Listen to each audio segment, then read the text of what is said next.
అదేంటి మర్చిపోయేది? అసలు వాళ్ళు చేసిన తప్పుకి మీరు రేపటి చూడండి, వాళ్ళు స్కిడ్ అవడం మీ వాళ్ళమే పట్టడం జరగదండి. చాలా బాగుందండి. మీరైతే వాళ్ళకి బుద్ధి చెప్తారనుకుంటే పెదపల్లి ఇంకా ఎంత బాగా చేయాలో ట్రైనింగ్ ఇస్తున్నారేమిటి? చేసిన తప్పుకి 4 తగిలి ఇందులో తప్పే ఉందండి. అసలు తప్పండి మీకు తెలుసా? నేను చూపిస్తానండి, అక్కడ ఉంచండి. బా రండి.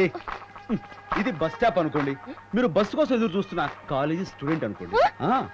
నేను కాలేజీ కుర్రాడిని అనుకుంటాను. 1 minute ప్లీజ్.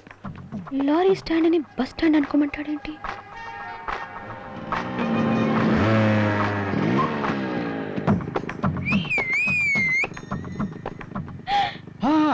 ఇలా చేస్తే తప్పండి. మీకు బస్సు దొరకలేదు, ఏం చేస్తారు? నడిచెళ్తాను.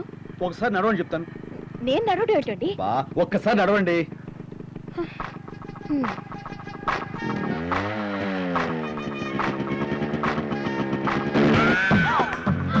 ఏంటండి ఏంటి మీరు చేసిన పని? ఇది పరమ తప్పు. ఇలా చేసిన వాళ్ళని తోలు తీసేయాలండి.